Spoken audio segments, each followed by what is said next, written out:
No Natal, meu filho disse aquelas palavras que eu nunca imaginei ouvir dele. Não venha, minha esposa não te quer aqui. O telefone quase escorregou dos meus dedos trêmulos, enquanto as palavras se cravavam no meu peito como cacos de vidro. Hoje, vou contar algo que nunca pensei que compartilharia. Antes de começarmos, eu ficaria imensamente grata se você pudesse curtir este vídeo e considerar se inscrever no canal. Isso me ajuda a continuar compartilhando essas histórias com quem mais precisa. Eu estava parada no meu apartamento em São Paulo naquela tarde de dezembro, a luz de inverno da cidade filtrando-se pelas janelas que eu tinha limpado naquela mesma manhã, na esperança de que tudo estivesse perfeito para as festas.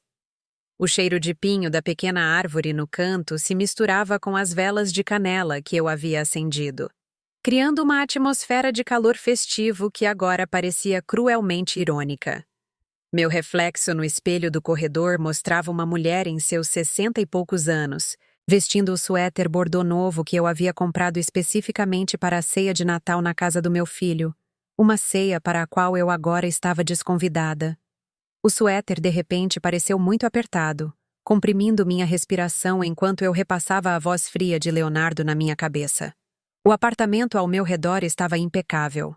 Passei a semana inteira me preparando, assando sua torta de nozes favorita do zero, embrulhando presentes com cuidado, selecionando o cartão certo para cada membro da família.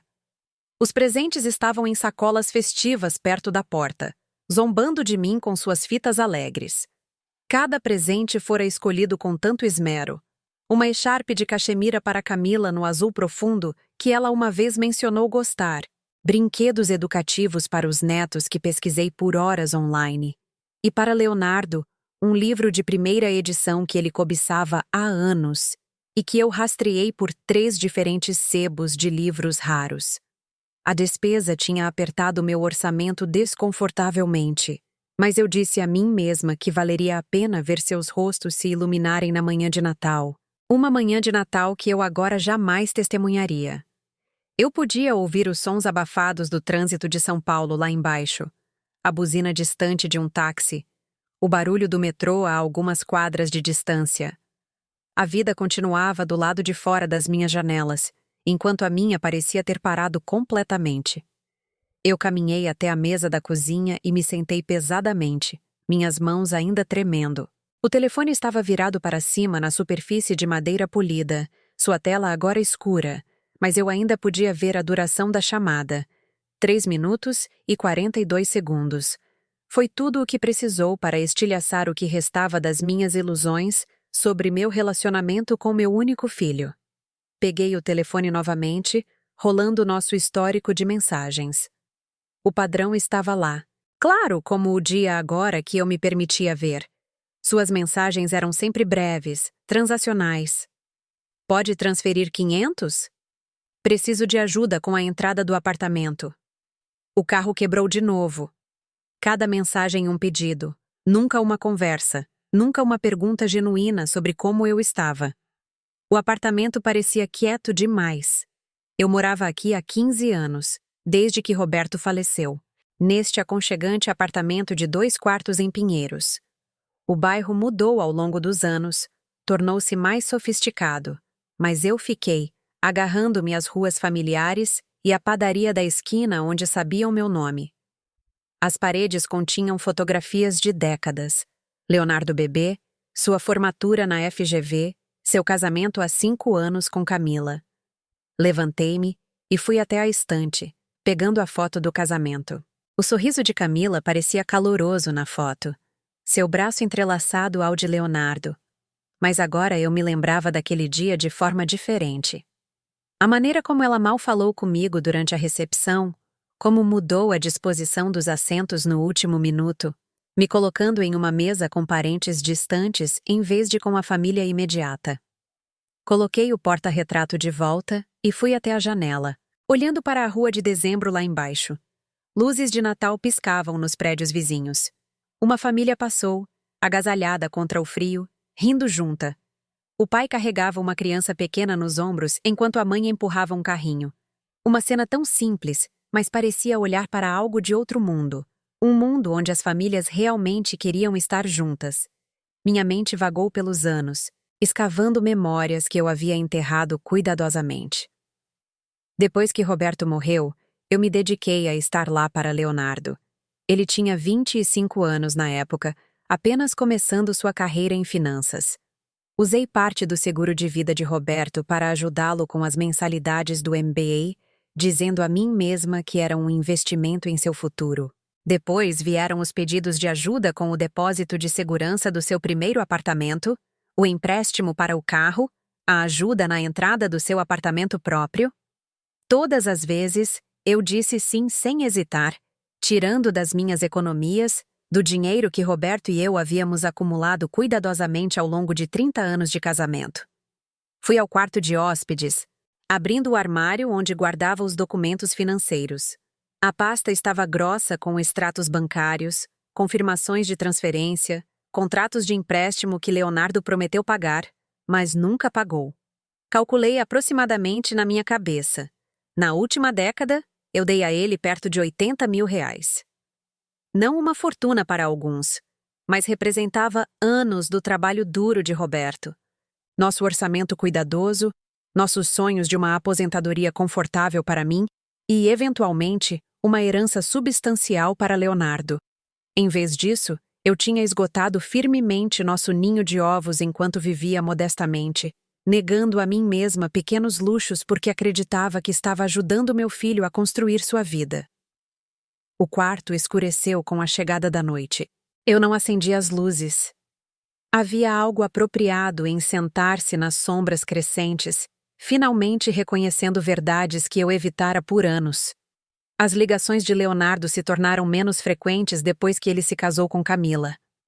As verificações semanais diminuíram para mensais, depois para mensagens de texto ocasionais. Quando eu ligava para ele, ele parecia distraído, sempre com uma desculpa para encerrar a conversa.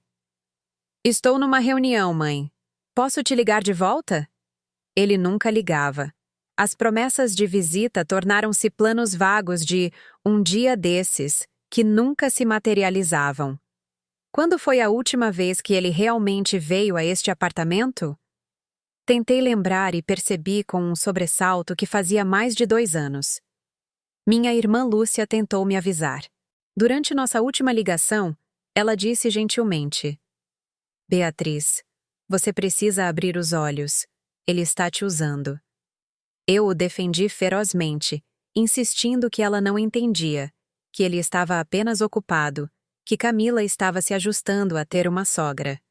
Mas Lúcia apenas suspirou, um som pesado com o peso das verdades que eu não estava pronta para ouvir.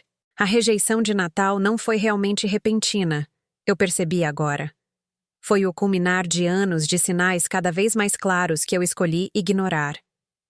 No último Dia das Mães, fui convidada, mas me pediram para levar toda a comida e chegar cedo para ajudar a arrumar, e depois esperavam que eu fosse embora logo após o jantar para dar espaço à família de Camila.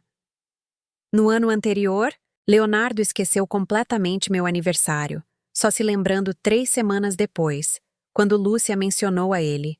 Quando fui hospitalizada com pneumonia na primavera passada, ele mandou uma mensagem: "Espero que melhore logo." Mas nunca visitou, nunca ligou, alegando que o trabalho o sobrecarregara.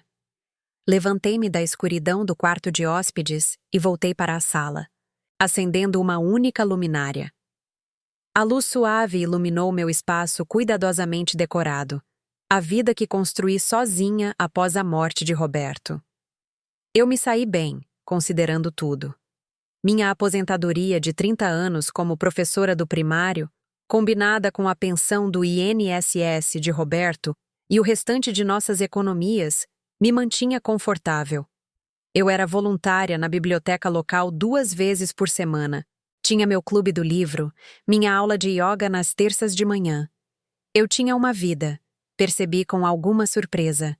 Uma vida sobre a qual Leonardo não sabia quase nada porque ele nunca perguntava. O telefone vibrou, me fazendo pular.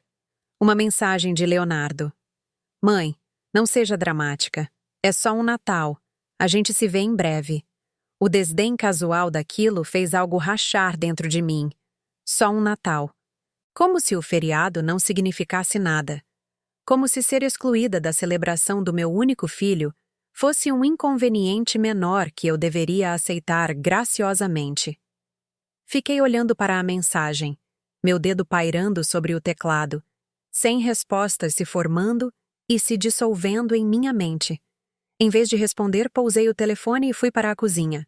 Minhas mãos se moveram automaticamente pelo ritual familiar de fazer chá, enchendo a chaleira, selecionando uma xícara, o pequeno bule de louça que Roberto trouxera de uma viagem de negócios à Inglaterra décadas atrás. Enquanto esperava a água ferver, avistei a torta de nozes no balcão, perfeitamente dourada, esfriando em sua grade. Eu a fizera para pessoas que não me queriam lá. O absurdo daquilo me atingiu, e senti algo mudar por dentro. Uma fratura fina na fundação de quem eu pensava que era, de quem eu pensava que tinha que ser. A chaleira apitou, estridente e insistente. Despejei a água sobre as folhas de chá, observando o vapor subir. Mas minhas mãos tremiam mais do que eu imaginava, e quando levantei o bule, ele escorregou da minha mão. O barulho da porcelana se quebrando no azulejo pareceu impossivelmente alto no apartamento silencioso.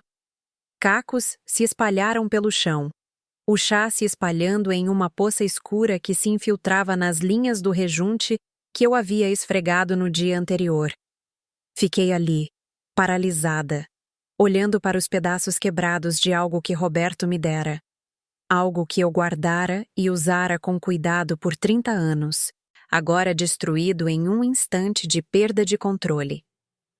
As delicadas rosas pintadas à mão no caco maior pareciam zombar de mim. Algo belo e cuidadosamente preservado, estilhaçado sem reparo. Assim como meu relacionamento com meu filho, pensei amargamente. Assim como o futuro que eu imaginara com minha família.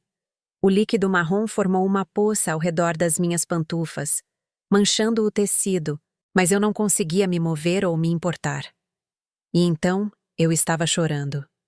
Não as lágrimas suaves e dignas que me permiti no funeral de Roberto, mas soluços profundos e lancinantes que pareciam vir de algum lugar antigo dentro de mim. Deslizei para o chão da cozinha, sem me importar com a bagunça, com a porcelana quebrada, com o chá se espalhando.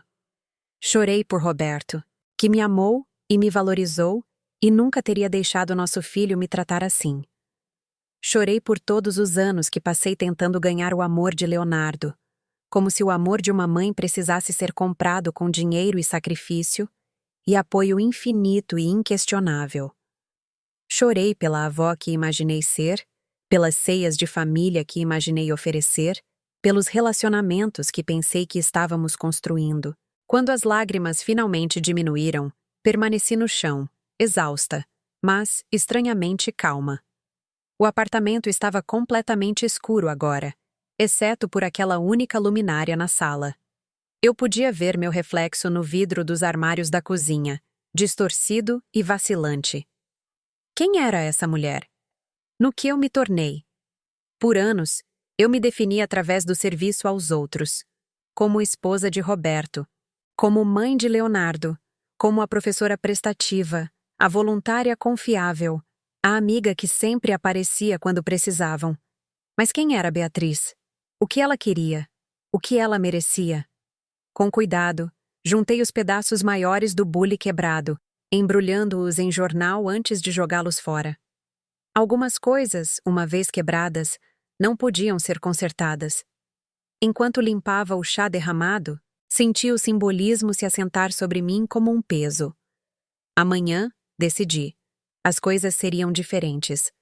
Eu não sabia exatamente como ainda, mas sabia com uma clareza súbita e cristalina que não podia continuar nesse caminho. Algo tinha que mudar, e esse algo era eu. Naquela noite, deitei na cama sem conseguir dormir, olhando para o teto enquanto os faróis dos carros ocasionalmente varriam as paredes. No apartamento de cima, eu podia ouvir passos, vozes abafadas, os sons de uma família se preparando para dormir. A normalidade daquilo parecia estranha, como se eu tivesse de alguma forma saído dos ritmos comuns da vida para uma existência paralela e sombria, onde as mães eram descartáveis, onde anos de amor e sacrifício não contavam para nada. Pensei nas últimas palavras de Roberto para mim, sussurradas no quarto do hospital 3 dias antes de ele morrer. Cuide-se, Beatriz. Prometa-me. Eu prometi, sem entender na época o que ele realmente estava pedindo. Será que ele sabia de alguma forma que Leonardo não estaria lá por mim? Será que ele viu algo em nosso filho que eu fui cega demais para reconhecer? Roberto sempre fora quem estabelecia limites com Leonardo, quem insistia que ele ganhasse seu próprio sustento, trabalhasse por suas conquistas. Depois que Roberto morreu, eu suavizei esses limites, querendo amortecer o luto de Leonardo com generosidade, sem perceber que estava ensinando a ele que meu amor podia ser medido em reais e complacência. A memória da voz de Leonardo no telefone se repetia em minha mente. Não venha. Minha esposa não te quer aqui. Não, nós decidimos, ou vamos fazer algo diferente este ano. Ele colocou a culpa inteiramente em Camila, como se ele não tivesse voz na questão, como se seus próprios desejos fossem irrelevantes. Mas o que realmente me assombrava era seu tom, não apologético, nem arrependido, mas factual, quase irritado por eu poder achar aquilo doloroso. Quando eu me tornei uma nulidade na vida do meu filho, a ponto de me excluir do Natal, não exigir mais consideração do que mudar uma reserva de jantar? Quando o amanhecer começou a clarear o céu, finalmente caí em um sono agitado. Meus sonhos um emaranhado confuso de passado e presente, de Leonardo como um menino pequeno alcançando minha mão. Depois Leonardo como ele era agora, indo embora sem olhar para trás. Os anos foram cheios de avisos que eu escolhi não ver. Lembrei-me da minha festa de 60 anos, que eu mesma planejei, enviando convites, assando meu próprio bolo porque queria celebrar este marco com a família e amigos. Leonardo apareceu 1 hora atrasado com Camila, ficou por 45 minutos e passou a maior parte desse tempo no celular. Quando saíram mais cedo, alegando compromissos anteriores, eu dei desculpas aos meus amigos desapontados, pintando como uma emergência de trabalho, em vez de admitir que meu filho simplesmente me tinha priorizado meu aniversário.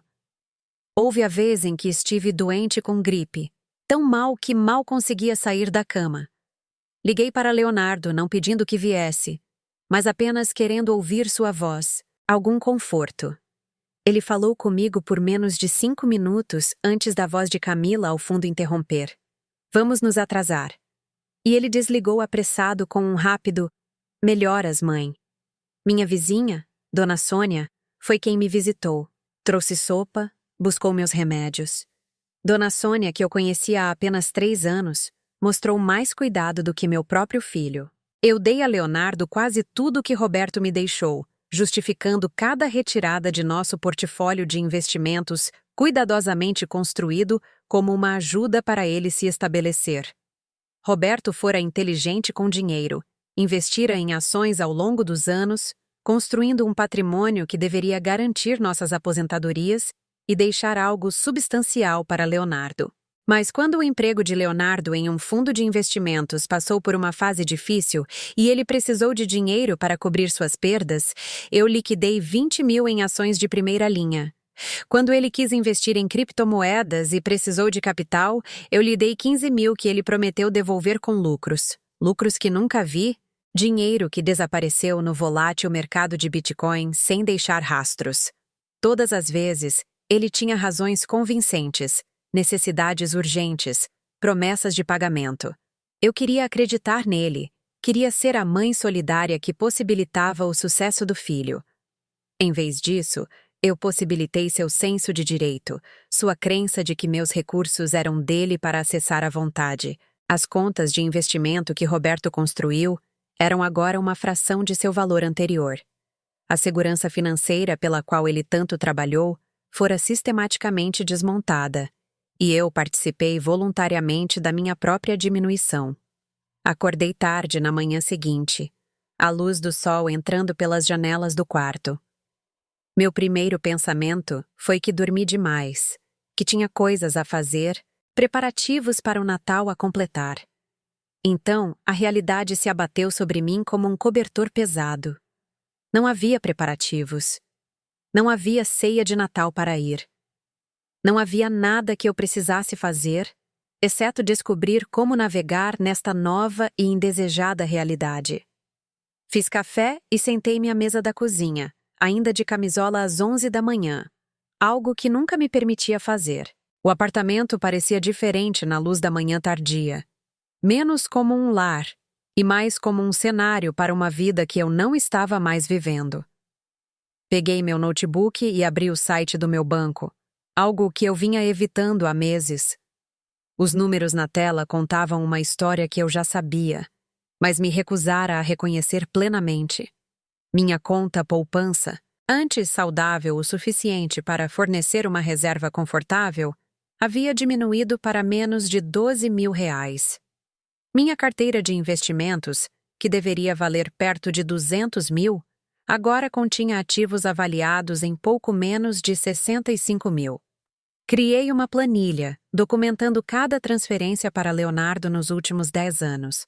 O total chegou a R$ 83.400, sem contar as inúmeras quantias menores, os jantares que paguei, os presentes, as passagens de avião que comprei para visitas que nunca aconteceram. Recostei-me, encarando o número. Era mais de um ano da minha renda atual. Era a segurança que troquei pela ilusão de proximidade com meu filho. Pela primeira vez na vida, permiti-me sentir raiva de Leonardo. Não apenas mágoa ou decepção, mas uma raiva genuína e justa. Eu sacrifiquei minha segurança financeira por ele, e ele respondeu me excluindo do Natal porque sua esposa me achava inconveniente. A injustiça daquilo queimou através da névoa de negação em que eu vivia há anos. Imprimi a planilha e a coloquei em uma pasta, ainda sem saber o que faria com ela, mas precisando que existisse em forma física algo concreto a que eu pudesse apontar quando a dúvida surgisse e tentasse me convencer de que eu estava sendo irracional. Então fiz algo que nunca havia feito antes. Abri um novo documento e comecei a escrever uma carta para Leonardo. Não uma carta que pretendia enviar imediatamente, mas uma carta que dizia tudo o que eu tivera medo de dizer. Toda a mágoa, decepção e raiva que engoli por anos em nome de ser uma boa mãe, uma mãe compreensiva, uma mãe que me criava ondas ou problemas.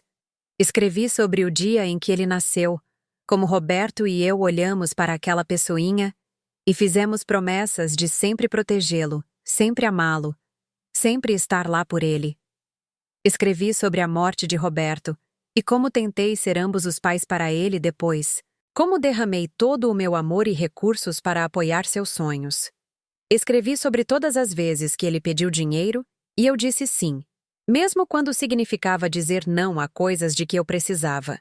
Escrevi sobre a solidão de feriados passados sozinha ou com amigos que sentiam pena de mim, sobre aniversários esquecidos, sobre doenças suportadas sem sua presença ou preocupação. A carta cresceu para 5 páginas, um catálogo de mágoas grandes e pequenas.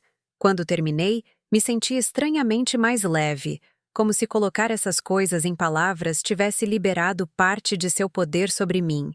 Imprimi e coloquei na pasta com a planilha financeira, um registro de tudo que dei e tudo que perdi. Naquela tarde, fiz algo completamente atípico. Liguei para minha irmã Lúcia e contei tudo. A exclusão do Natal, os anos de apoio financeiro, minha crescente percepção de que me permiti tornar um capacho na vida do meu próprio filho. Lúcia ouviu sem interrupção e, quando terminei, sua resposta foi simples. Já não era sem hora de você acordar, Bia. Pude ouvir o alívio em sua voz, misturado com outra coisa. Talvez vindicação. Talvez tristeza por ter demorado tanto. Somos irmãs, ela continuou, sua voz mais suave agora. Eu vi você desaparecer nesse papel por anos, e isso me matou. Toda vez que eu tentava dizer algo, você o defendia, dava desculpas. Eu estava começando a achar que você nunca veria. Conversamos por 2 horas, e Lúcia me lembrou de coisas que eu havia esquecido ou escolhido não ver. Como no casamento da filha dela, 3 anos atrás, Leonardo mal falou comigo, passando a recepção inteira fazendo contatos com as conexões da família de Camila. Como ele reclamou de mim para a Lúcia, dizendo que eu era muito carente, muito pegajosa, que eu não entendia o quão ocupado ele era. Lúcia, para seu crédito, nem me contou na época, não querendo me magoar. Mas agora, ela expôs tudo claramente. Ele tem se aproveitado de você por anos. E você deixou. A questão é, o que você vai fazer a respeito agora? O que eu ia fazer? Naquela noite, sentei-me na minha sala, cercada pelos presentes de Natal fechados que comprei para Leonardo, Camila e seus 2 filhos. Netos que eu mal conhecia, porque as visitas eram sempre muito complicadas de arranjar. Olhei para cada pacote cuidadosamente embrulhado e senti algo duro se formar no meu peito. Eu estava farta. Farta de esperar por migalhas de atenção. Farta de financiar um relacionamento que era totalmente unilateral. Farta de ser a mãe que absorvia toda a mágoa e decepção enquanto dava desculpas pelo comportamento do meu filho. Peguei meu telefone e rolei até o contato de Leonardo. Meu dedo pairou sobre o botão de chamada, meu coração disparado. Mas em vez de ligar, abri a conversa de texto e digitei uma única frase. Recebi sua mensagem sobre o Natal. Eu entendo. Apertei enviar antes que pudesse hesitar. Então desliguei o telefone e o coloquei em uma gaveta. Qual fosse a resposta dele, eu não queria vê-la esta noite. Esta noite, eu precisava sentar com minha própria decisão, meu próprio pequeno ato de dignidade diante da rejeição. Os dias entre aquela conversa e o Natal passaram em um estranho estado de torpor. Segui minhas rotinas normais. Voluntariado na biblioteca, aula de yoga, compras no supermercado. Mas me senti fundamentalmente alterada, como se estivesse me observando à distância. Amigos perguntaram sobre meus planos para o feriado e, pela primeira vez, não menti. Vou ficar em casa este ano, eu dizia. Meu filho tem outros planos. Alguns amigos pareciam desconfortáveis, sentindo a dor sob as palavras neutras. Dona Sônia, minha vizinha, olhou para mim com olhos compreensivos e disse: Bem, então você se junta a mim e ao Carlos. Teremos um jantar pequeno, nada chique, mas sempre há espaço para mais um. Aceitei seu convite com gratidão, impressionada com a ironia de que vizinhos que eu conhecia há poucos anos estavam me mostrando mais consideração do que meu próprio sangue. Na véspera de Natal, finalmente liguei meu telefone novamente. Havia 3 mensagens de Leonardo, cada uma mais irritada que a anterior. Primeiro: Ok, tudo bem. Depois, 12 horas depois: Você vai mesmo me ignorar? E finalmente, tarde na véspera de Natal: Você está sendo infantil sobre isso, mãe. Eu disse que nos veríamos em breve. Li as mensagens com um estranho distanciamento, como se tivessem sido enviadas para outra pessoa. Não havia pedido de desculpas, nenhum reconhecimento de quão dolorosa sua mensagem inicial tinha sido, nenhum reconhecimento de que ser desconvidada do Natal poderia ser genuinamente penoso para uma mãe. Apenas irritação por eu não estar respondendo com minha compreensão habitual, minha disposição usual para aparar as arestas e fingir que nada estava errado. Eu não respondi. Em vez disso, vesti um vestido preto simples, enrolei-me na echarpe de cachemira que Lúcia me mandara de aniversário e caminhei as 3 quadras até o apartamento de Dona Sônia e seu Carlos. A casa deles era quente e cheia do cheiro de peru assado, pinho e canela. Os filhos adultos de Dona Sônia estavam lá com suas famílias e me receberam como se eu sempre fizesse parte da celebração deles. Comemos, rimos e trocamos pequenos e atenciosos presentes. Quando me perguntaram sobre minha família, me vi dizendo a verdade. Meu filho e eu estamos passando por um momento difícil. A resposta deles não foi de pena, mas de aceitação, um reconhecimento silencioso de que famílias eram complicadas e às vezes decepcionantes. Enquanto voltava para casa naquela noite, cheia de boa comida e aquecida por uma gentileza genuína, percebi que este tinha sido um dos melhores natais que eu tivera em anos. Não porque foi elaborado ou caro, mas porque estive com pessoas que realmente me queriam lá, que valorizavam minha presença por si só e nem pelo que eu poderia fornecer. Foi uma revelação que pareceu libertadora e desesperadamente triste. O ano novo chegou com 30 centímetros de neve e temperaturas abaixo de zero que mantiveram a maioria dos paulistanos encolhidos em casa. Usei o isolamento forçado para fazer algo que vinha evitando há anos. Marquei uma consulta com uma consultora financeira e uma terapeuta. Se eu ia reconstruir minha vida, precisava entender tanto onde eu estava financeiramente, quanto por que me permiti chegar a este ponto emocionalmente. A consultora financeira, uma mulher gentil chamada Amanda, recomendada por Lúcia, ouviu minha história sem julgamento. Ela revisou meus documentos, minha planilha de transferências para Leonardo, minha situação financeira atual. Sua avaliação foi séria, mas não sem esperança. Você não está em apuros, Beatriz, mas reduziu significativamente sua segurança. Se você parar a saída de dinheiro imediatamente e fizer algumas mudanças conservadoras em sua estratégia de investimento, poderá reconstruir uma reserva confortável nos próximos anos. Mas você tem que parar de dar seus recursos.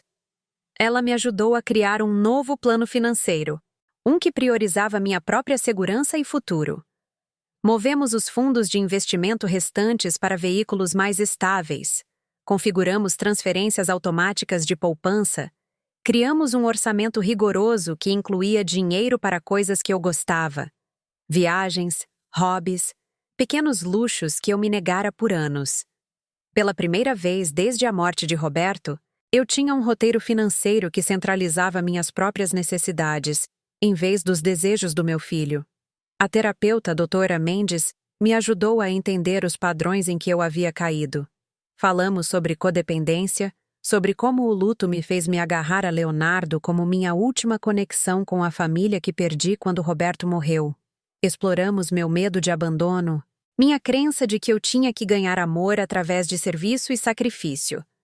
Lentamente, ao longo de semanas de sessões, comecei a ver como participei da criação dessa dinâmica, como minha incapacidade de estabelecer limites ensinou a Leonardo que ele poderia me tratar como um recurso infinito sem consequências. Foi um trabalho doloroso, forçando-me a examinar não apenas as falhas de Leonardo, mas as minhas próprias. Eu estivera tão focada em ser a mãe perfeita e solidária que nunca exigi que ele fosse um filho decente. Aceitei migalhas de atenção e fui grata, nunca exigindo o respeito e a reciprocidade que deveriam ser fundamentais em qualquer relacionamento. Doutora Mendes me ajudou a entender que estabelecer limites nem era punição, era autopreservação, e já passava da hora. No final de janeiro, Leonardo finalmente ligou. Deixei cair na caixa postal, precisando me preparar antes de interagir. Sua mensagem era breve e irritada. Mãe, você precisa me ligar de volta. Precisamos conversar sobre algumas coisas. Não havia pedido de desculpas, nenhum reconhecimento do tratamento de silêncio que eu mantivera por mais de um mês. Apenas exigências, como sempre. Liguei para ele no dia seguinte, durante meu horário de almoço, quando sabia que teria um tempo limitado e um bom motivo para encerrar a conversa. Sua voz estava fria desde a primeira palavra. Então, você finalmente está pronta para falar comigo? Não estou ligando para brigar, Leonardo. Estou ligando porque você me pediu. Houve uma pausa e eu quase pude ouvi-lo recalibrando, mudando de estratégia. Olha, mãe, a Camila se sente mal com o lance do Natal. Queremos te convidar para um brunch neste domingo. Algo na formulação chamou minha atenção. Camila se sente mal. Não sentimos muito, ou eu peço desculpas. E o convite parecia menos uma reconciliação e mais uma convocação. Surpreendi a mim mesma com minha resposta. Estou ocupada neste domingo. Talvez em algumas semanas. O silêncio do outro lado foi palpável. Você está ocupada? Sim, Leonardo. Eu tenho outros planos. Outra longa pausa, então sua voz ganhou um tom ríspido. Isso é por causa de dinheiro? Porque se você está chateada por eu não ter pago aqueles empréstimos, você sabe que estou planejando. Eu o interrompi. minha voz firme de uma forma que nunca fora com ele antes. Isso não é sobre dinheiro, Leonardo. É sobre respeito. Preciso ir agora. Falo com você mais tarde. Desliguei antes que ele pudesse responder, minhas mãos tremendo, mas minha resolução firme. Foi a primeira vez na minha vida que encerrei uma conversa com meu filho nos meus próprios termos. A primeira vez que me recusei a deixá-lo controlar a narrativa ou desviar de seu próprio comportamento. Naquela noite, não consegui dormir, minha mente repassando a conversa, analisando cada palavra, cada tom. Parte de mim queria ligar de volta, pedir desculpas por ser abrupta, aparar as arestas como sempre fiz. Mas uma parte mais forte de mim, uma parte que estava se tornando mais sólida a cada dia, se manteve firme. Eu não tinha nada pelo que me desculpar. Eu estabeleci um limite, e se Leonardo não pudesse respeitá-lo, o problema era dele, não meu. Fevereiro trouxe um calor atípico, uma falsa primavera que atraiu os paulistanos de sua hibernação de inverno. Inscrevi-me em uma aula de aquarela no centro comunitário, algo que sempre quis tentar, mas nunca arranjei tempo. A instrutora, uma professora de arte aposentada chamada Helena, era paciente e encorajadora. Eu não tinha talento natural, mas achei o processo meditativo, o foco necessário para capturar luz e sombra no papel, um refúgio bem-vindo da constante agitação de pensamentos sobre Leonardo. Uma tarde, depois da aula, Dona Sônia me convidou para um café na pequena cafeteria da esquina. Tínhamos nos tornado mais próximas nos últimos meses, seu calor fácil preenchendo parte do vazio que a rejeição de Leonardo criara. Enquanto estávamos sentadas com nossos cappuccinos, Dona Sônia me contou sobre suas próprias lutas familiares, seu irmão distante que roubou dinheiro de sua mãe, sua filha que escolheu a família do marido em detrimento da sua. Não estou te contando isso para minimizar o que você está passando, disse ela gentilmente. Estou te contando porque quero que você saiba que não está sozinha, Beatriz. Famílias são bagunçadas. Às vezes as pessoas que deveriam nos amar mais são as que mais nos machucam. Ela estendeu a mão sobre a pequena mesa e apertou a minha. Seu aperto era firme, me ancorando no momento. Sabe o que eu aprendi? Ela continuou. Não podemos controlar como os outros nos tratam, mas podemos controlar quanto espaço damos a esse tratamento em nossas vidas. Meu irmão não pode mais roubar minha paz, assim como roubou o dinheiro da mamãe. Tive que aprender isso da maneira mais difícil, aos 62 anos. Você está aprendendo agora. Isso exige coragem. Suas palavras abriram algo em mim, e me vi chorando naquela cafeteria movimentada, nem com o luto desesperado de dezembro, mas com uma tristeza mais limpa. Um luto pelo que eu queria que meu relacionamento com Leonardo fosse, versus o que realmente era. Dona Sônia nem tentou consertar ou me dizer que ia melhorar. Ela apenas sentou comigo, sua mão na minha, até que as lágrimas diminuíssem e eu pudesse respirar normalmente de novo. No início de março, Leonardo mandou uma mensagem pedindo para nos encontrarmos para almoçar. Parte de mim queria recusar, manter a distância que eu vinha cultivando. Mas a doutora Mendes me encorajou a ver isso como uma oportunidade de praticar o estabelecimento de limites em que estávamos trabalhando. Então eu concordei, escolhendo um restaurante perto do meu apartamento, no meu território, em vez do dele. Ele chegou 15 minutos atrasado sem pedir desculpas. Pedimos, tivemos uma conversa fiada e estranha sobre o tempo e o trabalho dele. Então, sobre saladas que nenhum de nós estava comendo, ele disse: "Então, você vai me dizer do que se trata tudo isso?" Seu tom era defensivo, preventivamente zangado, como se eu fosse a única que o tinha ofendido. Respirei fundo, reunindo as palavras que pratiquei com a doutora Mendes. Isso é sobre eu precisar ser tratada com respeito, Leonardo. É sobre estabelecer limites em torno do meu tempo, meu dinheiro e minha energia emocional. Ele riu. Realmente riu. Um som curto e desdenhoso. Limites? Mãe, você está sendo ridícula. Eu sou seu filho. Somos família.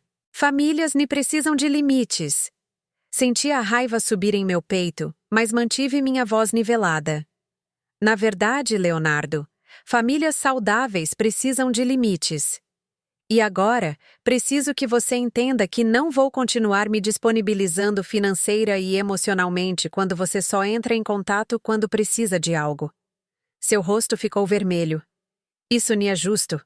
Estou ocupado, mãe. Tenho um trabalho exigente. Uma esposa, filhos.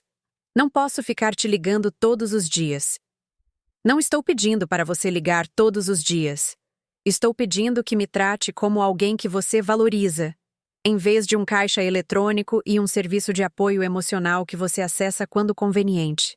Ele se levantou abruptamente, sua cadeira arrastando ruidosamente no chão. Eu nem tenho que ouvir isso. Vim aqui para fazer as pazes, e você está me atacando. Permaneci sentada, olhando para ele. Não estou te atacando, Leonardo. Estou te dizendo o que preciso para continuar a ter um relacionamento com você. Se isso parece um ataque, talvez você precise examinar o porquê. Ele me encarou por um longo momento, e eu vi algo piscar em seu rosto. Surpresa, talvez. Por eu não estar recuando, não me desculpando, não me esforçando para consertar as coisas. Então ele se virou e saiu, deixando-me sentada sozinha à mesa com 2 saladas pela metade e uma conta que ele não fez menção de pagar. Fiquei ali por vários minutos, processando o que acabara de acontecer. Parte de mim queria correr atrás dele, consertar isso, fazer tudo ficar bem. Mas não me mexi. Em vez disso, chamei o garçom, paguei a conta e caminhei para casa sob o sol da primavera, sentindo-me estranhamente leve, apesar do peso do que acabara de ocorrer. Eu me mantive firme. Eu disse o que precisava ser dito.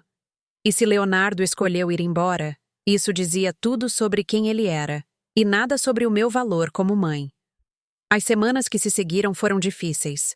Leonardo nem ligou ou mandou mensagem, e eu me forcei a não procurar primeiro.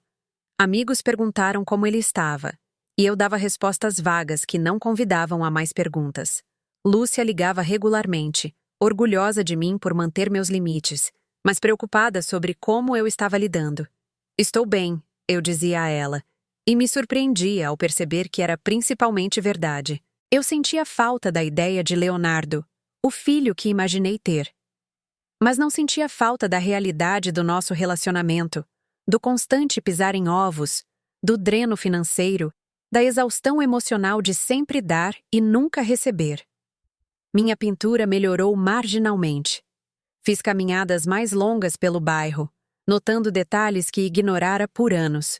As características arquitetônicas dos prédios, a forma como a luz se filtrava pelas árvores, os ritmos da cidade em que vivi por décadas, mas que de alguma forma parei de ver. Li livros que pretendia ler, assisti a filmes que Roberto e eu amávamos, cozinhei refeições elaboradas só para mim e não me senti culpada por isso.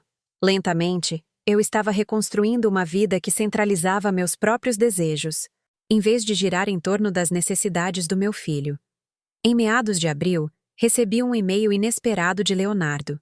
O assunto dizia: precisamos falar sobre o patrimônio do papai. Meu coração afundou quando o abri. A mensagem era formal, quase legalista. Mãe, estive revisando alguns documentos e acredito que há bens do patrimônio do papai que deveriam ter sido distribuídos de forma diferente. Gostaria de sentar com você e repassar tudo. Me avise quando estiver disponível. Li 3 vezes tentando decifrar o que ele realmente estava pedindo. Roberto deixou tudo para mim em seu testamento, uma decisão que tomamos juntos anos antes de sua morte. Não havia ambiguidade, nenhuma distribuição contestada. O que Leonardo estava realmente dizendo era que ele achava que tinha direito a mais do patrimônio de Roberto do que recebera, que queria acesso ao que restava de nossas economias e investimentos. Pela primeira vez desde que toda essa situação começou, não senti mágoa, mas raiva genuína. Liguei para Lúcia antes de responder, precisando conversar sobre minha reação antes de fazer algo de que pudesse me arrepender. Lúcia foi direta. Ele está tentando te manipular, Bia. Ele percebeu que você não vai mais entregar dinheiro, então está tentando encontrar um ângulo legal. Não entre nessa. Se ele quer falar sobre o patrimônio, diga a ele para pedir ao advogado dele que entre em contato com o seu. Eu não tinha um advogado, mas Lúcia me deu o nome de um advogado de sucessões que ela usou quando o marido dela morreu. Liguei e marquei uma consulta, levando todos os meus documentos financeiros, o testamento de Roberto, os registros de tudo que dei a Leonardo ao longo dos anos. O advogado, Dr. Ferreira, revisou tudo cuidadosamente, então olhou para mim por cima de seus óculos de leitura. Senhora Almeida, quero ser claro. Tudo que seu marido deixou para você é legalmente seu. Seu filho não tem direito a nada, a menos que você escolha dar a ele. Se ele está sugerindo o contrário, ele está equivocado ou tentando manipulá-la. Autorizei o Dr. Ferreira a responder a quaisquer inquéritos legais que Leonardo pudesse fazer e saí de seu escritório sentindo-me protegida de uma forma que não sentia há meses. Respondi ao e-mail de Leonardo com uma única frase.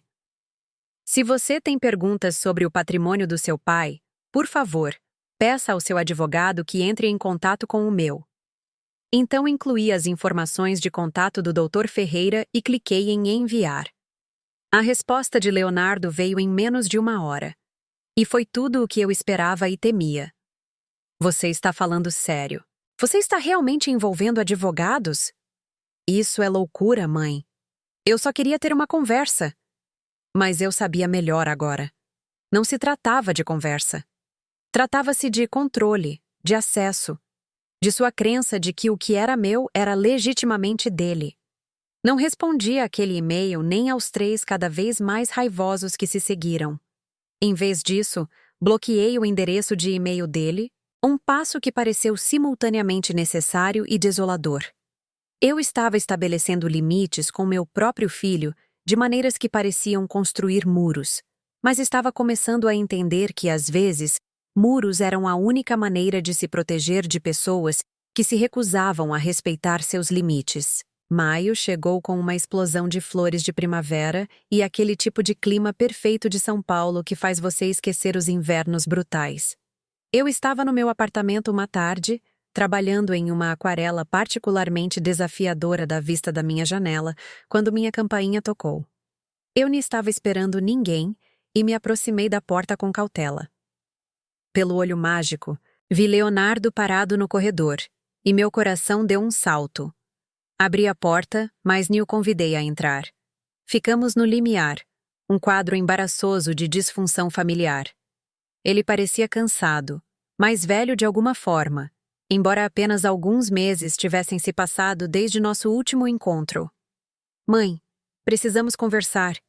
Eu não aguento mais isso. Essa briga, esse silêncio. Sinto sua falta. Sua voz falhou nas últimas palavras, e por um momento senti o velho puxão, o instinto materno de confortar, perdoar, fazer tudo ficar bem. Mas eu aprendi algo ao longo desses meses de terapia e autorreflexão. Aprendi a distinguir entre remorso genuíno e manipulação disfarçada de emoção. Olhei para meu filho e fiz uma pergunta simples. Do que você sente falta, Leonardo? Você sente falta de mim ou sente falta do que eu fornecia para você? Ele recuou como se eu o tivesse esbofeteado. Isso não é justo. Eu sou seu filho. Eu te amo. Então me mostre, eu disse baixinho. Mostre-me com ações, não com palavras.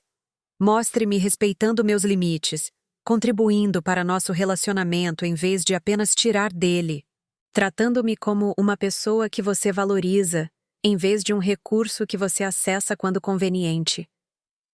Ficamos ali em silêncio por um longo momento. Então Leonardo fez algo que me surpreendeu. Seus ombros caíram e ele se encostou no batente da porta. Eu não sei como fazer isso, mãe. Eu não sei como ser diferente do que tenho sido. Sua honestidade, crua e desprotegida, tocou algo em mim. Então aprenda, eu disse gentilmente. Faça terapia. Faça o trabalho para entender por que você se relaciona com as pessoas da maneira que faz. Estarei aqui quando você estiver pronto para construir um relacionamento mais saudável, mas não posso fazer esse trabalho por você. Pensei que ele poderia discutir, ficar na defensiva ou com raiva. Em vez disso, ele apenas assentiu, lágrimas escorrendo pelo rosto. Ok, eu vou tentar.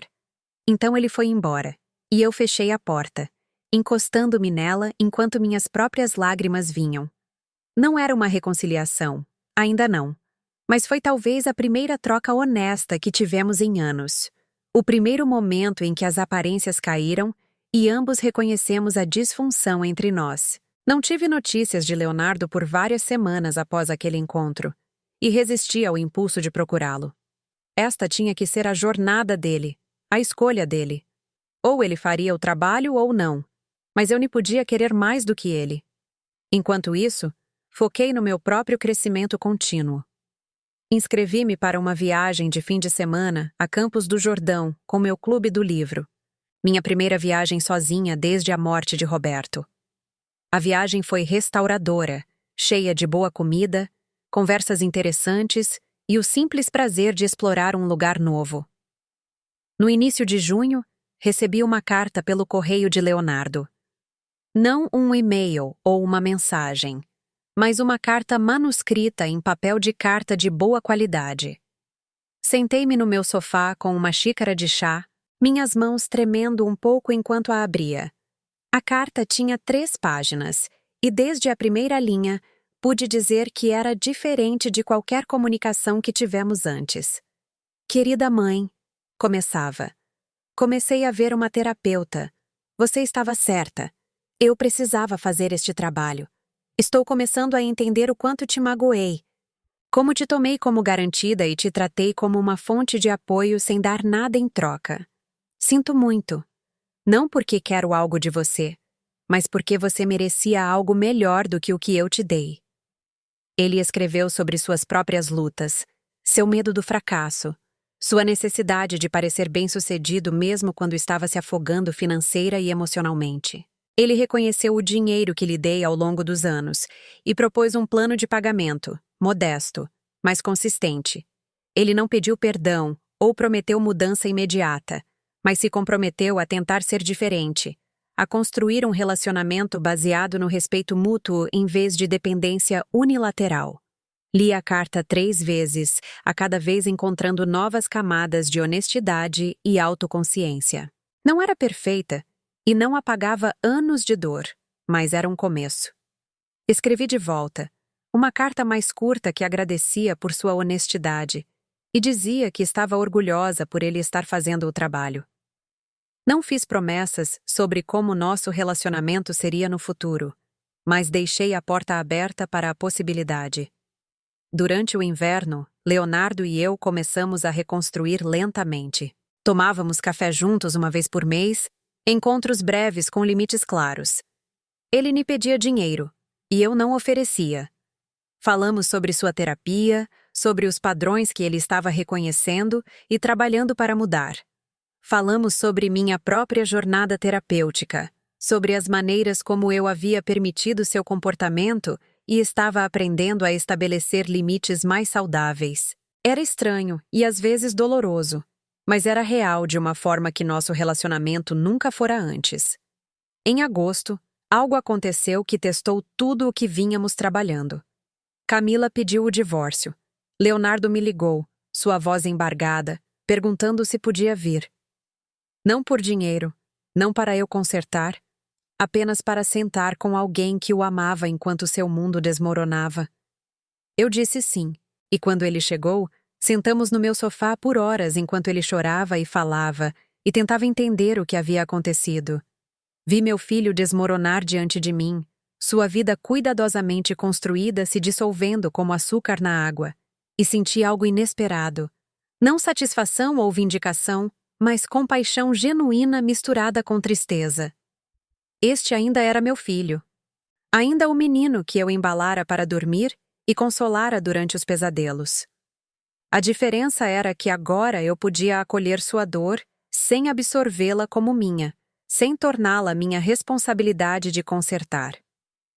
Ele me contou coisas que eu nunca soube, como Camila controlava suas finanças, como ela o impedia de ter um relacionamento comigo porque me via como competição, como ele se sentia preso entre a lealdade à esposa e a necessidade da mãe, mas fizera a escolha errada repetidamente. Ouvi sem tentar consertar ou aconselhar, apenas presente com ele em sua dor.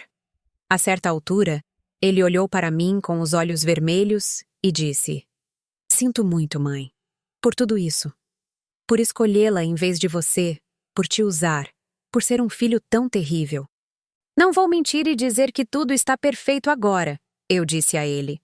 "O que aconteceu entre nós causou um dano real e vai levar tempo para curar. Mas eu aprecio você estar aqui, sendo honesto, fazendo o trabalho. Isso importa." Sentamos juntos até tarde da noite, e quando ele saiu, senti uma esperança cautelosa de uma forma que não sentia há anos. O processo de divórcio foi confuso e doloroso. Leonardo descobriu que Camila escondia dinheiro, que ela mantinha um caso há mais de um ano, que ela manipulara situações para isolá-lo de amigos e familiares que poderiam ter fornecido apoio ou perspectiva. De uma forma estranha, sua dor o abriu para entender como ele me magoara, como seu tratamento a mim espelhava um pouco do que Camila fizera a ele.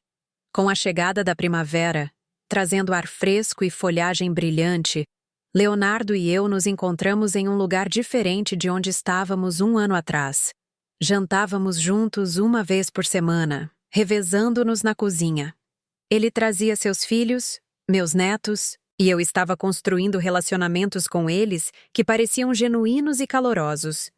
Ele começou a fazer pagamentos pelo dinheiro que pegara emprestado, quantias modestas que eram mais simbólicas do que substanciais, mas o gesto importava. Ele estava mostrando por meio de ações que me valorizava, que nosso relacionamento significava algo além do que eu podia fornecer. Em outubro, algo aconteceu que colocou tudo em foco nítido. Recebi uma ligação do Dr. Ferreira, meu advogado. "Senhora Almeida, queria informá-la que descobrimos algumas irregularidades no patrimônio de seu falecido marido. Parece que havia uma conta de investimento adicional que não foi incluída no inventário original. A conta, investida pesadamente em ações de tecnologia e algumas participações em criptomoedas desde os primórdios do Bitcoin, havia crescido substancialmente. Roberto a criara anos atrás e aparentemente se esquecera dela, ou talvez a pretendesse como uma surpresa. O valor era significativo, perto de R$ 400.000. Tive que me sentar enquanto o Dr. Ferreira continuava explicando os detalhes, minha mente girando. "Roberto", pensei, lágrimas escorrendo pelo meu rosto. "Até na morte você ainda está cuidando de mim." Quase podia ouvir sua voz, aquela insistência gentil de seu leito de hospital. "Prometa-me que vai se cuidar, Beatriz." Esta era sua apólice de seguro final, seu último ato de proteção, garantindo que eu nunca ficasse vulnerável. O momento parecia quase milagroso, como se Roberto estivesse cuidando de mim, esperando até que eu encontrasse minha força antes de revelar este presente final. Sentei-me pesadamente, atordoada por esta sorte inesperada. Meu primeiro instinto foi ligar para Leonardo, compartilhar a notícia, celebrar a previdência de Roberto juntos. Mas parei, reconhecendo o velho padrão tentando se reafirmar. Este dinheiro era meu, o presente final de Roberto para mim, garantindo minha segurança e conforto. O que eu escolhesse fazer com ele era minha decisão, tomada de um lugar de força, em vez de medo ou culpa. Marquei uma reunião com Amanda, minha consultora financeira, e criamos um plano. O dinheiro seria investido de forma conservadora, garantindo minha segurança financeira pelo resto da vida. Eu usaria parte dele para coisas que sempre quis. Viajar, talvez um lugarzinho em Ubatuba para os verões, doações para causas com as quais me importava. E sim, eu criaria um modesto fundo para a educação dos meus netos, não porque eu devia a Leonardo, mas porque queria investir no futuro deles. Mas a maior parte permaneceria minha, uma reserva que significava que eu nunca mais teria que escolher entre minha própria segurança e ajudar meu filho. Quando finalmente contei a Leonardo sobre a conta descoberta, Sua reação me disse tudo o que eu precisava saber sobre o quão longe nós dois tínhamos chegado. Em vez de perguntar o que isso significava para ele, ele disse: Mãe, isso é incrível. Papai deve estar sorrindo agora, sabendo que você vai ficar bem. Então ele me abraçou, um gesto de puro afeto sem agenda, e senti lágrimas arderem em meus olhos com a simples beleza daquilo. Em novembro, fiz algo que vinha planejando há meses. Reservei uma viagem de 2 semanas para Portugal na primavera seguinte, um sonho que Roberto e eu compartilhamos, mas nunca realizamos.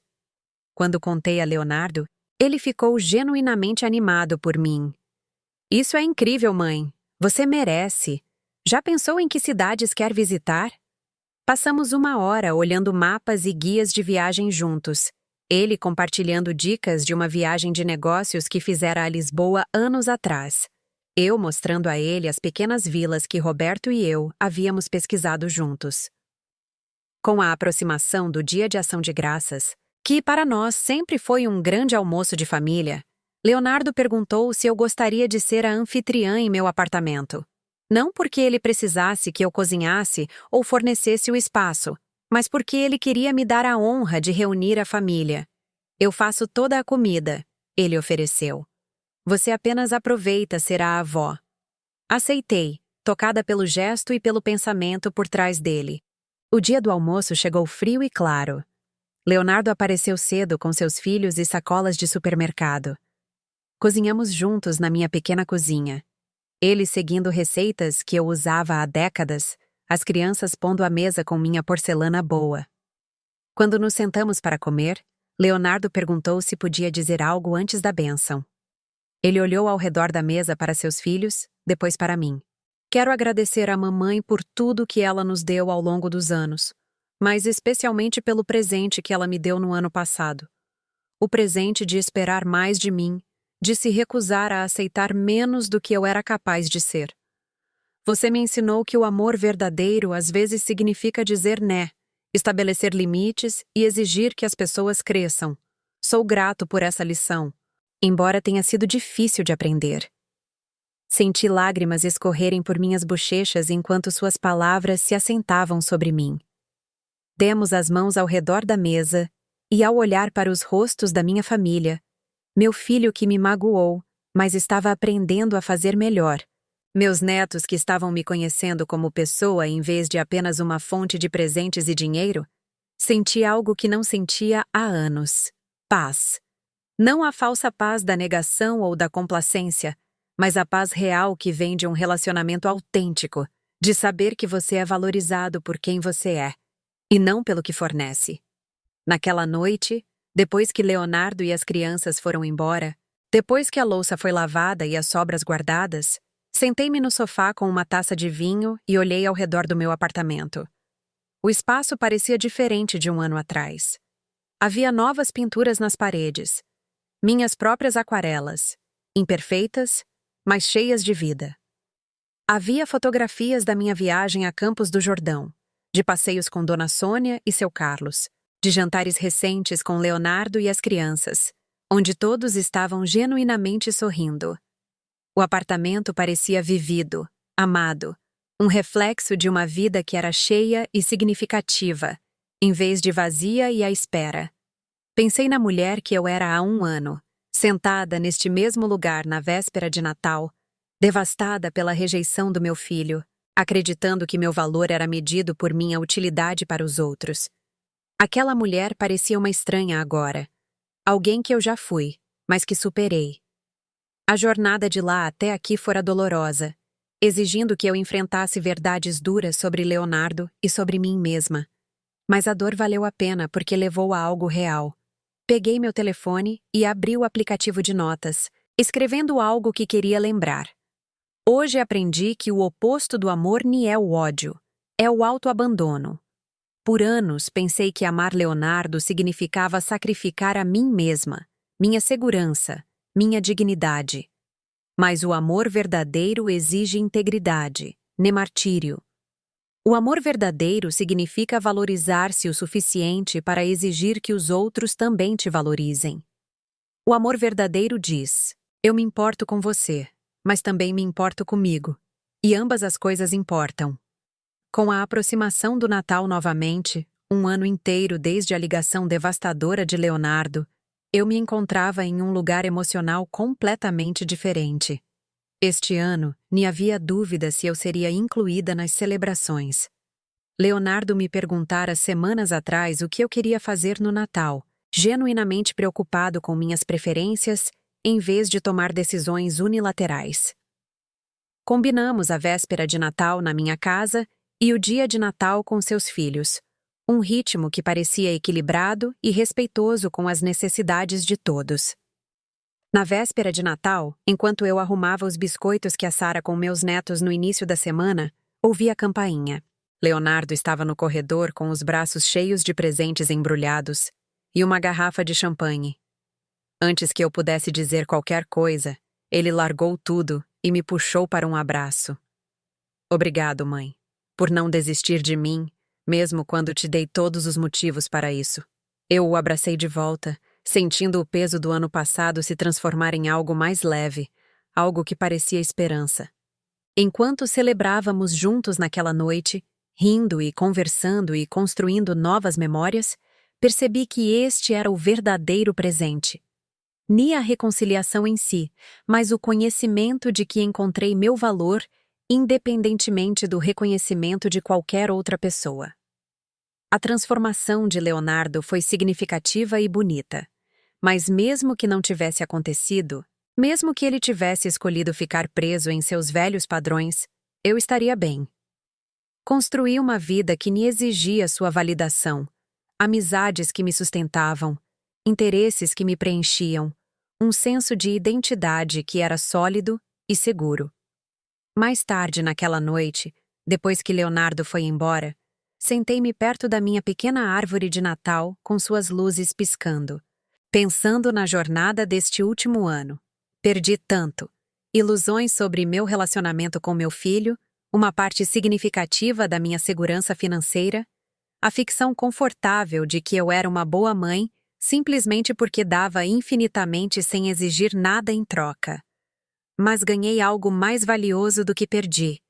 Ganhei a mim mesma de volta.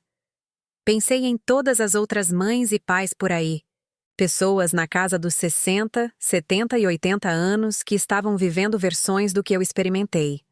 Pessoas que deram tudo aos filhos e receberam pouco em troca, que se sentiam usadas, descartadas e tidas como garantidas, que tinham medo de estabelecer limites porque temiam perder as únicas conexões familiares que tinham. Gostaria de poder dizer a cada um deles o que aprendi. Você é valioso independentemente do que pode fornecer. Você merece respeito, reciprocidade, afeto genuíno. Estabelecer limites não é egoísmo, é a base de um relacionamento saudável. E às vezes, a coisa mais amorosa que você pode fazer por alguém é parar de permitir seus piores comportamentos e exigir que cresçam. Enquanto o ano chegava ao fim, me vi fazendo planos que não tinham nada a ver com as necessidades ou expectativas de ninguém. Marquei minha viagem para Portugal em abril. Comecei a pesquisar oportunidades de voluntariado em programas de alfabetização. Inscrevi-me em uma aula avançada de pintura. Eu estava construindo uma vida que era totalmente minha, uma vida que me sustentaria independentemente do que acontecesse em meus relacionamentos com os outros. Na véspera de Ano Novo, Dona Sônia e seu Carlos me convidaram para uma pequena festa em seu apartamento. Quando a meia-noite se aproximou, nos reunimos na varanda para ver os fogos de artifício sobre a cidade. Dona Sônia ergueu sua taça em um brinde. Há novos começos, disse ela, olhando diretamente para mim. Há coragem de nos valorizarmos. Brindamos. E quando os primeiros fogos de artifício explodiram sobre o horizonte de São Paulo, senti algo mudar dentro de mim, uma liberação final dos velhos padrões e crenças que me mantiveram pequena. Na manhã seguinte, dia de Ano Novo, Leonardo ligou. Mãe, estive pensando. Quero começar uma nova tradição com você. Uma vez por mês, só você e eu. Vamos almoçar. Sem crianças, sem distrações. quero realmente te conhecer, não apenas como minha mãe, mas como pessoa. Conte-me sobre sua vida, seus interesses, seus sonhos. Quero entender quem é Beatriz Almeida além do papel que você desempenhou em minha vida. Concordei, tocada por sua proposta e pela intencionalidade por trás dela. Nosso primeiro almoço foi na semana seguinte e, pela primeira vez em nosso relacionamento adulto, Leonardo me fez perguntas sobre minha vida e realmente ouviu as respostas. Ele queria saber sobre minha aula de aquarela, meu clube do livro, minhas opiniões sobre os livros que eu estava lendo. Ele perguntou sobre minhas memórias de Roberto, não a versão higienizada que eu geralmente compartilhava, mas o relacionamento real e complicado que tivemos. Ele perguntou o que eu estava aprendendo na terapia, que sonhos eu tinha para o meu futuro. Me vi me abrindo de maneiras que nunca fizera com ele antes, compartilhando a pessoa que eu era em vez de apenas o papel que eu preenchia. Parecia vulnerável e arriscado, mas também libertador. E Leonardo encontrou essa vulnerabilidade com a sua própria, falando sobre sua jornada na terapia, os padrões que estava trabalhando para mudar, seus medos sobre ser um bom pai para seus próprios filhos. Pela primeira vez, estávamos nos relacionando como dois adultos, dois humanos falhos tentando fazer melhor, em vez de mãe e filho trancados em uma dinâmica disfuncional. Com o avançar do inverno para o início da primavera, notei pequenas, mas significativas, mudanças em como eu me movia pelo mundo. Eu andava de cabeça erguida, tomava decisões sem hesitar, falava minha verdade mesmo quando era desconfortável. A mulher que se sentara devastada na véspera de Natal 1 ano atrás, que medira seu valor pela aprovação do filho, que entregara sua segurança na esperança de comprar amor, aquela mulher se fora, substituída por alguém mais forte, mais sábia e mais inteira. Em março, 2 meses antes da minha viagem a Portugal, algo aconteceu que fechou o ciclo da transformação. Eu estava no supermercado quando encontrei Camila, a ex-esposa de Leonardo. Mal havíamos nos falado desde o divórcio, e senti meu corpo enrijecer quando ela se aproximou. Beatriz, podemos conversar por 1 minuto? Ela perguntou, sua voz incerta. Fomos para o lado do corredor, e ela respirou fundo. Eu te devo um pedido de desculpas. Passei anos afastando Leonardo de você, porque me sentia ameaçada pelo seu relacionamento. Eu dizia a mim mesma que era para proteger nossa família, mas, na verdade, era sobre minhas próprias inseguranças. Sinto muito pelo papel que desempenhei em te magoar. Seus olhos estavam vermelhos, e pude ver que ela chorara recentemente. A mulher à minha frente parecia diminuída de alguma forma, despojada da confiança polida que sempre projetara. Minha terapeuta me ajudou a ver. Ela continuou, a voz falhando um pouco. Que eu estava repetindo padrões da minha própria mãe. Ela me afastou da minha avó por ciúmes. E eu fiz a mesma coisa com nossos filhos e você. Eu os privei de te conhecer. E te privei de fazer parte da vida deles. Não posso desfazer isso. Mas queria que você soubesse que eu vejo isso agora. Sinto muito. Seu pedido de desculpas me pegou completamente de surpresa. Teria sido fácil me apegar à raiva, rejeitar suas palavras, fazê-la sentir a dor que ela contribuiu para causar. Mas eu aprendi algo neste último ano sobre o peso de carregar ressentimento. Eu aprecio você dizer isso, eu disse a ela. O que aconteceu foi doloroso, mas estou em um lugar diferente agora. Espero que você esteja encontrando seu próprio caminho. Nos despedimos cordialmente e, enquanto caminhava para o meu carro, me senti mais leve, como se o pedido de desculpas dela tivesse liberado algo que eu nem sabia que estava carregando. Abril chegou com a promessa da minha tão esperada viagem a Portugal. Na noite anterior à minha partida, Leonardo veio me ajudar a terminar de fazer as malas. Enquanto verificávamos os itens da minha lista, ele parou de repente e olhou para mim. Mãe, estou orgulhoso de você. Não apenas por fazer esta viagem, mas por tudo o que você fez no ano passado. Você poderia ter ficado presa na amargura. Mas em vez disso, escolheu o crescimento. Você me ensinou como é a resiliência de verdade. Suas palavras pousaram sobre mim como uma bênção, validando a jornada difícil que eu percorrera. Portugal foi tudo o que eu sonhei e mais. Vaguei pelas ruas antigas de Lisboa, maravilhei-me com a arte do Porto, bebi vinho nas colinas do Douro. Mas os melhores momentos não foram os pontos turísticos famosos, foram as pequenas descobertas, as conversas com estranhos, a sensação de ser completamente eu mesma em um lugar onde ninguém me conhecia como mãe ou esposa de alguém. Eu era apenas Beatriz, uma mulher explorando o mundo e era glorioso. Em uma pequena tasca em Sintra, comecei uma conversa com uma senhora portuguesa idosa que me lembrava minha própria avó. Ela me disse, em um português arrastado misturado com gestos expressivos, que perdera o marido há 20 anos e viajava desde então.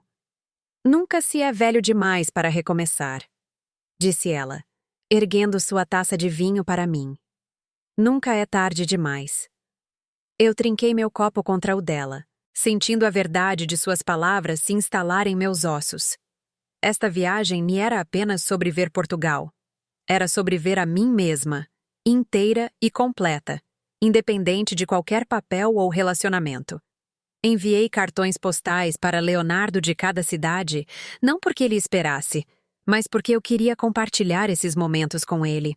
Suas respostas vieram em mensagens de texto que mostravam interesse genuíno e entusiasmo por minhas aventuras. Quando voltei para casa, bronzeada e feliz e cheia de histórias, ele me buscou no aeroporto e realmente pediu para ver todas as minhas fotos, ouvindo pacientemente enquanto eu narrava cada uma delas. Os meses que se seguiram se acomodaram em um novo normal. Leonardo e eu tínhamos nossos almoços mensais, às vezes trazendo as crianças, às vezes apenas nós dois. Ele continuou fazendo os pagamentos pelo dinheiro que pegara emprestado e, embora levasse anos para pagar tudo, a consistência importava mais do que a quantia. Nosso relacionamento não era perfeito. Ainda tínhamos momentos de mal-entendido, momentos em que velhos padrões tentavam se reafirmar. Mas havíamos construído uma base de honestidade e respeito que nos permitia navegar nesses momentos sem destruir o que havíamos criado. Continuei minhas aulas de aquarela, meu trabalho voluntário, minhas amizades com Dona Sônia, seu Carlos e as senhoras do Clube do Livro. Planejei outra viagem para o ano seguinte, desta vez para a Argentina. Investi na vida dos meus netos nem com dinheiro, mas com tempo e presença, aparecendo em seus eventos escolares, ensinando-os a assar biscoitos, levando-os a museus e parques. Eu estava construindo memórias com eles que durariam muito depois que eu me fosse, dando-lhes o presente de conhecer sua avó como uma pessoa completa, em vez de apenas uma fonte de presentes. No aniversário daquela devastadora ligação de Natal, me levei para jantar em um bom restaurante, uma celebração particular de quão longe eu chegara. Sentada sozinha em uma mesa perto da janela, observando as luzes noturnas de São Paulo, refleti sobre a jornada. Um ano atrás, eu estava arrasada, sentindo-me inútil, usada e abandonada. Hoje, eu estava inteira, conhecendo meu valor independentemente do reconhecimento de qualquer outra pessoa. A transformação me fora fácil ou indolor, mas fora necessária. Pensei em todos os momentos que me levaram até aqui. O bule quebrado, as cartas que escrevi, mas nunca enviei, a primeira vez que disse não, as sessões de terapia onde chorei, me enfureci e lentamente encontrei minha força. Cada momento fora uma pequena morte e renascimento, deixando para trás quem eu fora para me tornar quem eu precisava ser. E embora o catalisador tenha sido a rejeição de Leonardo, a jornada, em última análise, fora sobre mim, minhas escolhas, meu crescimento, minha decisão de me valorizar mesmo quando os outros não o faziam. Quando terminei minha refeição e me preparei para sair, o garçom trouxe uma pequena sobremesa que eu não pedi. Do cavalheiro no bar, disse ele, gesticulando para o outro lado da sala. Olhei e vi um homem mais velho erguendo sua taça para mim com um sorriso gentil. Sorri de volta, reconhecendo o gesto, mas não incentivando mais. Foi um momento pequeno, mas me lembrou que a vida guardava possibilidades que eu não considerara. Portas que não abri porque estava muito focada no único relacionamento que estava falhando. Caminhei para casa naquela noite por ruas familiares, passando pela padaria onde sabiam meu pedido, pelo parque onde às vezes me sentava com minhas aquarelas, pela esquina onde Dona Sônia e seu Carlos moravam. Este era meu bairro, minha cidade, minha vida. E era o suficiente. Mais do que suficiente. Era cheia, rica e inteiramente minha. Na manhã seguinte, acordei cedo e fiz algo que vinha planejando há semanas. Peguei a pasta contendo todos os registros financeiros do que dei a Leonardo ao longo dos anos. A planilha que criei naqueles dias sombrios de dezembro. Li-a uma última vez, reconhecendo a dor e as lições que representava. Então a alimentei na minha fragmentadora de papel, observando os números e datas se dissolverem em confete. O passado era o passado. Eu nem precisava mais carregá-lo. Mais tarde, naquele dia, Leonardo ligou com uma notícia que me fez rir de alegria surpresa. Mãe, fui promovido.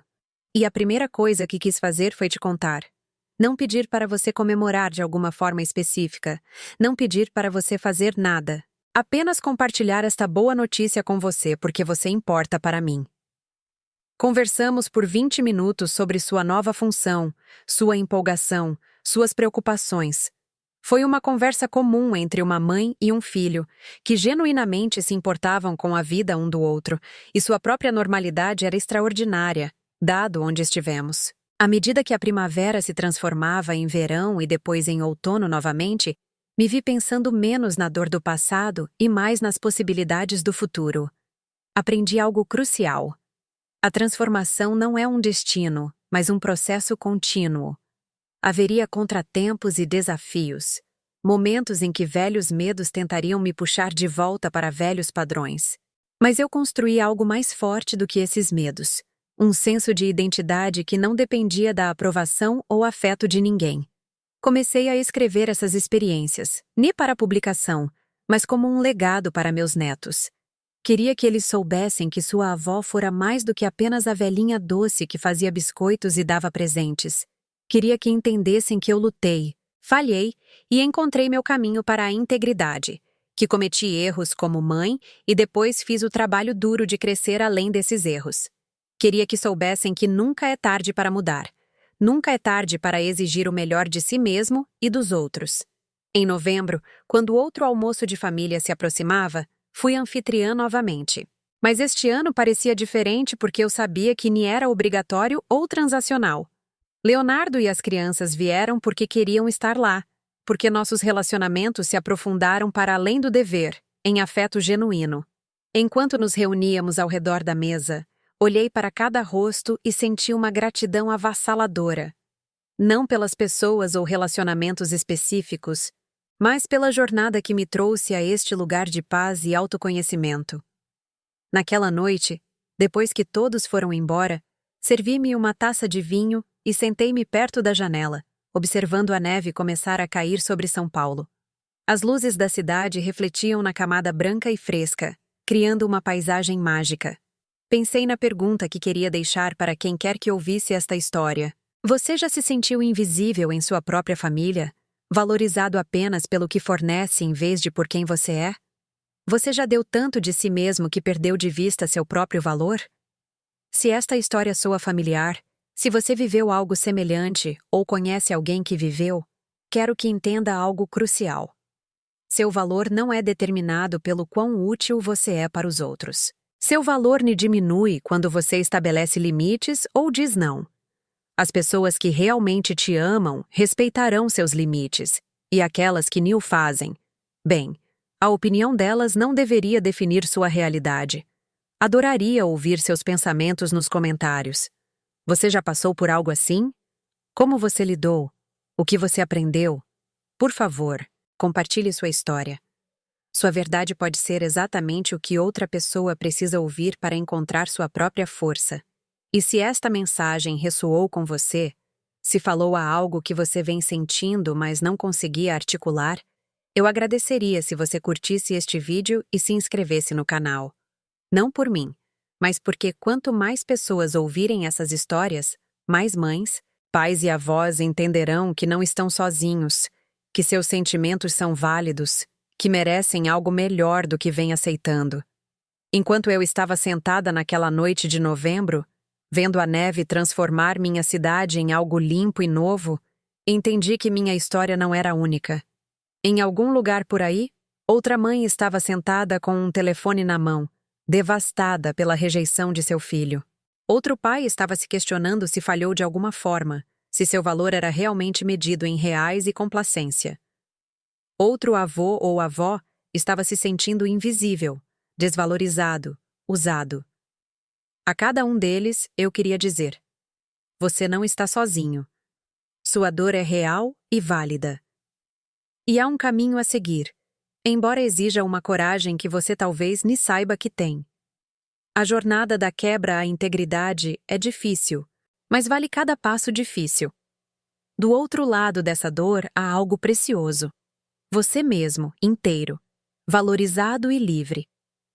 A história daquela devastadora ligação de Natal me trouxe até aqui, a este momento de paz e autoconhecimento.